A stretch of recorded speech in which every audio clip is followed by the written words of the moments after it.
Baik, selamat malam Ibu dan teman-teman. Di sini perkenalkan nama lengkap saya, Isabella Nali dengan NPM 33210076. Baik, di sini saya akan menjawab pertanyaan-pertanyaan tentang stratifikasi sosial.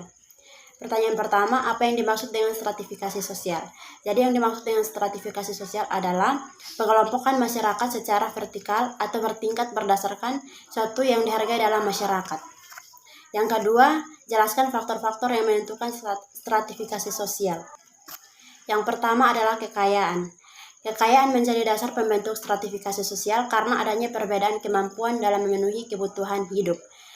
Misalnya, seseorang yang memiliki harta lebih banyak diletakkan di lapisan sosial teratas, sedangkan seseorang yang tidak berkecukupan akan diletakkan di lapisan paling bawah. Yang kedua itu kehormatan. Kehormatan stratifikasi sosial berdasarkan kehormatan ditempati oleh mereka yang dianggap memiliki kemampuan untuk memimpin, berjiwa karismatik, atau seseorang yang tinggal di wilayah tertentu dalam waktu yang lama. Contohnya, pemuka adat. Mereka mempunyai pengaruh yang kuat dalam kehidupan bermasyarakat.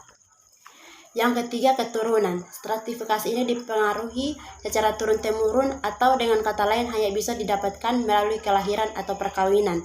Contohnya, Pangeran William yang merupakan cucu dari Ratu Elizabeth II atau keluarga konglomerat. Yang keempat, status sosial. Stratifikasi berdasarkan status sosial dilihat dari hak dan kewajiban individu dalam masyarakat.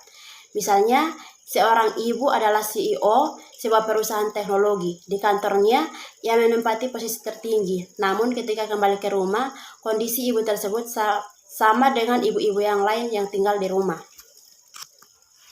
Yang ketiga, jelaskan sifat stratifikasi sosial dan sertai dengan contoh. Yang pertama, stratifikasi sosial terbuka. Stratifikasi sosial terbuka berupa stratifikasi memiliki ciri-ciri yang dinamisme dan mobilitas tinggi.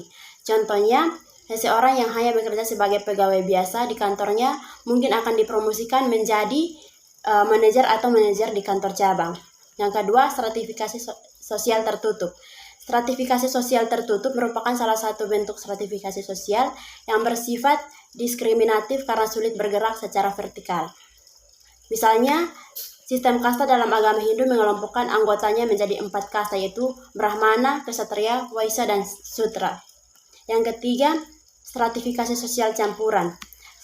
Stratifikasi sosial campuran adalah gabungan antara stratifikasi sosial tertutup dan terbuka, sehingga memiliki kesamaan karakteristik. Misalnya, seseorang dapat yang berpindah ke kelas sosial lain dengan berpindah ke suatu wilayah yang lapisan sosialnya terbuka. Misalnya, seseorang dengan kasta Sudra mungkin pindah ke daerah yang masyarakat tidak mengenal sistem kasta. Pertanyaan terakhir, menurut Anda mengapa terjadi stratifikasi dalam kehidupan sosial manusia? Jadi menurut saya, adanya perbedaan kepentingan dan kebutuhan setiap individu dalam kehidupan masyarakat. Baik, sekian dari saya. Terima kasih.